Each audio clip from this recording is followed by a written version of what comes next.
দর্শক, পুরোটা পৃথিবীতে যখন অস্থির অবস্থা বিরাজ করছে, তখন আমরা স্বস্তির জন্য এদিক ওদিক ছোটাছুটি করছি এবং আমরা জানি না যে আগামী 1 মাস পর কি হবে, আগামী 1 বছর পর আমাদের অবস্থা কি হতে পারে। এখন যেই বিষয়গুলো আমরা ভয় পাচ্ছি, হতে পারে এর চাইতেও ভয়াবহ কিছু।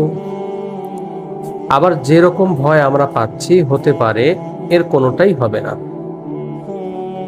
যদি হয়ে যায়, যা ভয় পাচ্ছি তার বেশি তো দূরের কথা, যদি তাও হয়, তাহলে আমাদের অবস্থা কি হবে, আমাদের ঈমান কোথায় গিয়ে দাঁড়াবে, বা আমাদের সংসার, বাচ্চা কাচ্চা, আমাদের এই সাজানো জীবনটা কি হবে। তো কি হবে কি না হবে, এত কিছু পেরেশানি করেই বা কি হবে। আমি সবাইকে একটা কথা বলি, বেশি বেশি আল্লাহ তাআলার কাছে গুনাহের জন্য ক্ষমা চান। দেখেন, মুসলমানের উপরে আযাব, মুসলমানের উপরে কষ্ট, মুসলমানের শাস্তি, এগুলো আমাদের নিজস্ব হাতের কামাই। আমাদের মুসলমানদের মধ্যে একতার অভাব, ইউনিটি নেই, একজন আরেকজনের পিছনে লেগে থাকা, শত্রুতা, এই সব কিছুর জন্যই কি আজকের এই পরিস্থিতি, আজকের এই অবস্থা দায়ী নয়? মুসলমান মনে করতেছে আমাকে তো কিছু বলতেছে না, ওই মুসলমানকে বলতেছে আমি তো ভালো আছি, আমি তো নিরাপদে আছি, শুধু শুধু আমি সেখানে কথা বলতে গিয়ে আমার বিপদ ডেকে আনবো কেন? কিন্তু এইটা সে কল্পনা করে না, বা এইভাবে সে থিঙ্ক করে না যে আসলে আজকে ওই মুসলমানকে বলতেছে, কালকে ওই মুসলমানকে বলবে, পরশু ওই মুসলমানকে বলবে, আমিও যে তাদের লিস্টে আছি, এটা আমি কেন যেন বুঝতেছি না। তাদের মিশন কি, তাদের ভিশন কি, তাদের টার্গেট কি, তাদের লক্ষ্য কি? তারা চাচ্ছে পুরোটা পৃথিবীকে তাদের করে নিতে। এক্ষেত্রে তারা যদি সবার সাথে একসাথে লেগে যায়, একসাথে সবার সাথে দ্বন্দ্বে জড়ায়, তাহলে তারা পারবে না। এই জন্য তারা এক এক করে সামনে আগাচ্ছে। আমরাও চুপচাপ হয়ে আছি আমাদের নিজস্ব স্বার্থে, কিন্তু আমাদের এই স্বার্থ টিকবে না। আমাদের স্বার্থ ব্যর্থ হবে, আমাদের স্বার্থ ধূলিসাৎ হয়ে যাবে যখন আমরা সিরিয়ালে পড়ে যাব। এই জন্য রাসূলুল্লাহ সাল্লাল্লাহু আলাইহি ওয়াসাল্লাম বলেছিলেন, গোটা পৃথিবীর সমস্ত মুসলমান, পুরো মুসলিম উম্মাহ হবে একটা দেহের ন্যায়। হাঁটুতে আঘাত লাগলে যেমন পুরো মাথাটাকে ঝুঁকিয়ে সেই জায়গার খবর নাও, চোখ দিয়ে দেখো, মুখ দিয়ে ব্যথা প্রকাশ করো, চোখ দিয়ে অশ্রু ঝরে, ঠিক তেমনি পুরো পৃথিবীটা হবে একটা দেহের নয়, মুসলমানের ইউনিটি।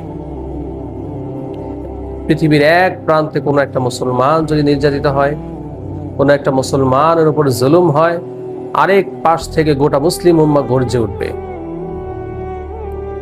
যদি এমনটাই হয়ে আসতো, তাহলে আজকে ওই দেশকে আর একা লড়তে হতো না। আমি ওই দেশ সেই দেশ বলে বোঝাচ্ছি কেন? কারণটা ভালোই বুঝতেছেন যে এখানে অনেক ধরনের সমস্যা আছে। দেশের নাম নিলেও এই জায়গাগুলোতে অনেক সমস্যা পোহাতে হবে ভিডিওতে।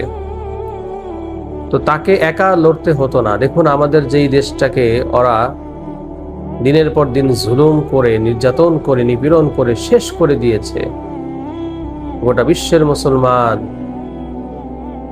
মুখের মধ্যে আঙুল দিয়ে চুপ করে বসেছিল।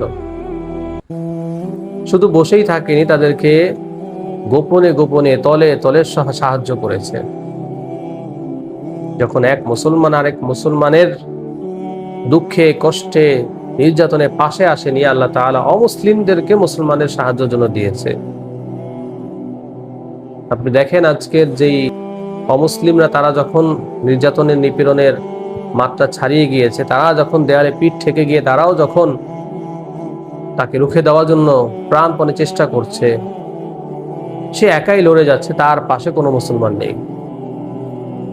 দিন শেষে কি দেখলাম? দিন শেষে, বেলা শেষে দেখা গেল যে মুসলমান তার পাশে দাঁড়ায়নি, অমুসলিমরা এসে তার পাশে দাঁড়িয়েছে। এটা আমাদের মুসলমানদের জন্য লজ্জা, এটা আমাদের মুসলমানদের জন্য ঘৃণার একটা ইতিহাস হয়ে থাকবে। এই মুহূর্তে আমাদের জন্য করণীয় কি? আমাদের জন্য এই মুহূর্তে করণীয় আল্লাহ তাআলার কাছে দোয়া করা, ইস্তেগফার করা, বেশি বেশি ইস্তেগফারের আমল করা, লা হাওলা ওয়ালা কুওয়াতা ইল্লা বিল্লাহ পড়া, লা ইলাহা ইল্লা আনতা সুবহানাকা ইন্নী কুনতু মিনাজ জালিমিন পড়া। আল্লাহ তাআলা যেন মুসলমানদের শক্তি বাড়ায়া দেয়, ওদের শক্তি যেন কমায়া দেয়। আল্লাহ তাআলা যেন আমাদেরকে বিজয় দান করেন, ওদেরকে যেন আল্লাহ তাআলা হেদায়েত দান করেন। হেদায়েত না থাকলে যেন ফেরাউন, কামান, হামান সহ পৃথিবীর ইতিহাসে যারাই যেভাবে ধ্বংস হয়ে গিয়েছিল ওরাও যেন সেইভাবে এবং তার চাইতে খারাপ ভাবে যেন ওরা ধ্বংস হয়ে যায়। আল্লাহ তাআলার কাছে দোয়া করা ছাড়া আমাদের আর কিছুই করার নেই।